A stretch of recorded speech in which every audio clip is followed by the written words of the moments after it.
So, I have the Oneplus 5. I still have it. It's my daily driver.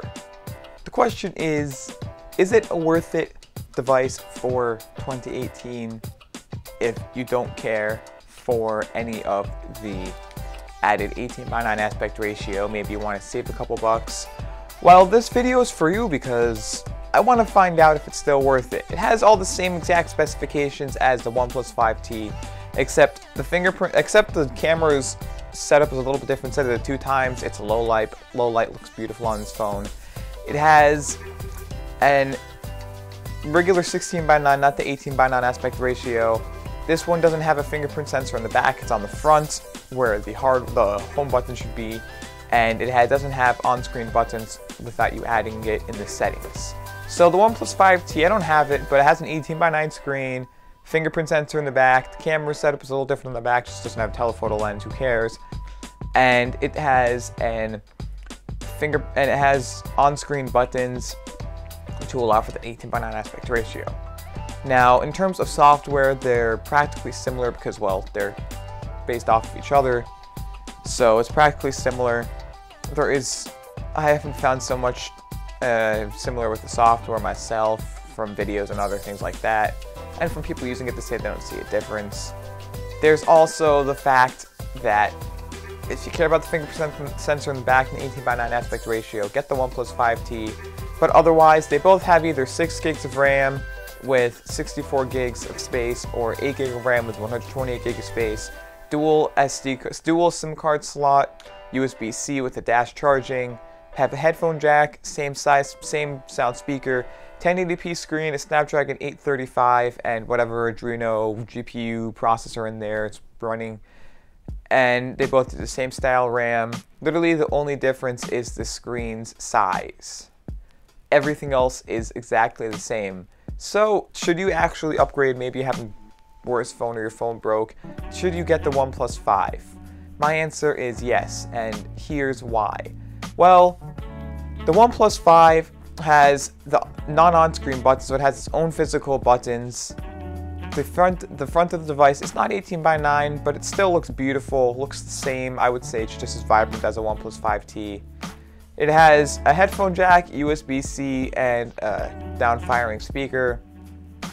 It has an 8 megapixel front-facing camera with the usual sensors, and it has face unlock too. It has on the side of the device the power button and the volume up and down button and a SIM card tray. Now, I didn't mention this before, but the fingerprint sensors on the front, if you like the front-facing fingerprint sensors, which I know a friend of mine does. There's also face unlock, so you don't really need the fingerprint sensors much, because literally, I just pick up my phone, I'm in. It's that simple. I didn't even touch the fingerprint sensor, just like there is not even a lock screen there. That's how good it is. There is also, on the back of it, a 20 megapixel main shooter with a 16 megapixel telephoto lens, 2 times zoom. Beautiful low light shots, beautiful camera. And then there's the flash and just the OnePlus logo and not much else in the back. Bear in mind, I do have a crack on mine, so if you are looking for one, it was user error. Not gonna happen to everybody. User error, my issue. That's me. Now, let's just go to an overhead view so I can show you speed-wise what it actually looks like. Okay, so again, I just want to mention that, of course, my device is cracked over here. So bear that in mind when you're looking at my review, because user error, I cracked it. Also, bezel-wise, not the biggest, but not the smallest bezels, but this phone is great. So, without the case, yes, it looks like the iPhone. I can even show you right here. Looks exactly like the iPhone 7 Plus. Blah, blah, blah. Ooh, which one is which? If you really didn't know, you'd think that was actually, that'd be a cool comparison. But if you didn't know, that would actually look like the iPhone 7 Plus. Same style finish, maybe not as abrasive, maybe a little smoother. As the OnePlus logo, everything is good. So, loading this up, I don't want to run any benchmarks, but as you can see down here, if I refresh my subscriber count, thank you for all subscribing. But even so, looks like a standard Android phone. You can swipe up, get all of your notifications standard like the stock Android, but it has a few quirks. So you go into the settings here. You can scroll through. There's standard Wi-Fi, Bluetooth, NFC, Google Pay, data usage, more. So you have airplane mode, NFC, tap and pay. You have alert slider, which is the one thing I love about Android phones like this, like iPhones, only because of that alert slider. Over here, you can slide it up and down. This one has more, has 3 modes. So over here, there's an alert slider. Ring, do not disturb, or vibrate. So ring, you get all calls. Standard, do not disturb is you can just set, as you know, do not disturb. So if you want calls from people. Then you have silent. Now the nice thing about silent is you can have alarms. You can have alarms will always ring. You can have your media. So what it does is it actually mutes the media volume. So what that means is when you do the slider, so let's say I have my music all the way up. I'm playing it. La la la la la la. I mute it. Now look what happens. The only thing that stays up is the alarm. You can enable vibration, or you can disable it so you can automatically turn it off. So I love, love, love that mode. Really, really love it. Now going back out of there, you have your buttons, backlight, swap buttons. So if you really want to, as you can see, now that's the back button. I don't like it like that because they're basically just dots. They're not the brightest dots, but that's okay. Then you can get your on-screen navigation, and you can always enable home button, so I can actually go home.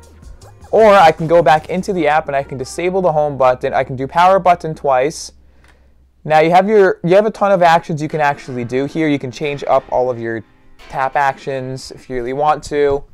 You also have gestures, so I can go like this and turn on flashlight by drawing an O, or do C for camera, or whatever options are here. You can double tap to wake, which is another nice feature, so I can do double tap and it'll wake up. Then there's a ton more you can do. You can do status bar, you can customize it, you can do battery circle, you can customize everything on Oxygen OS. So if you're looking at this, you probably already know what you can and can't do. But it has the same exact settings as the Oneplus 5T, just on-screen buttons aren't automatically enabled for you. Now you're running Android 8.0, you're running Oxygen OS 5.0.4 right here, as you can see. Mine's 8 gig RAM, 128 gigs of storage, but as of right now I think it's worth it. You also get your Android security patch is still December 1st, 2017. Now, with this, some app loading, how does it actually load up? So I can just click Twitter pretty fast. I can see my notifications here really fast. I can like stuff. I can go into my YouTube studio here really fast. I can go here. I can go into my photography Instagram page, by the way. Follow it. I can go home. I can go into here. I can go into here.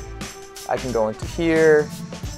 I can go anywhere. I can go into this. I can go into Spotify. Now, if you go over here, you go like this. You go like this. You go like this. You go like this. You go like this. You go like this. And then again. Sorry if you're getting annoyed, but look. Look at how well it stayed in the memory. The 6 gig of RAM version did just as well as this one. I love this phone in general. It's just a beautiful phone. If you are looking for a phone right now, I really do recommend the OnePlus 5 because it's just a good phone. It's there, it's fast. If you can get it cheaper than you could the OnePlus 5T, I recommend it. It's just an awesome phone in general. I'd recommend this phone. It's fast. The one thing that I love too is, look at this. So Face Unlock, Face Unlock just uses the front facing camera here.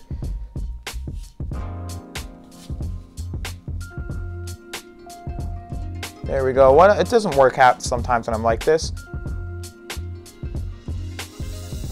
But literally, just look. If I can unlock it, let's just go like this a little bit. Sorry if there's ugly green curtains here. But what I'm going to do here is See, look. It's sometimes you have to stare at it for it to work, but look, I'm gonna do this. See, I have a lock screen, I can unlock it, but it's like I don't even have a lock screen on my device at all. Such a beautiful phone. I like this phone. I wish I had 18:9 ratio one because I just love 18:9 and that's a 6-inch display. But if you don't care for that, this phone is light, everything's great, but I do recommend the case. I use Tudia because I love their cases. But if you did like this video, definitely please give it a thumbs up, and as always, just enjoy the rest of your day.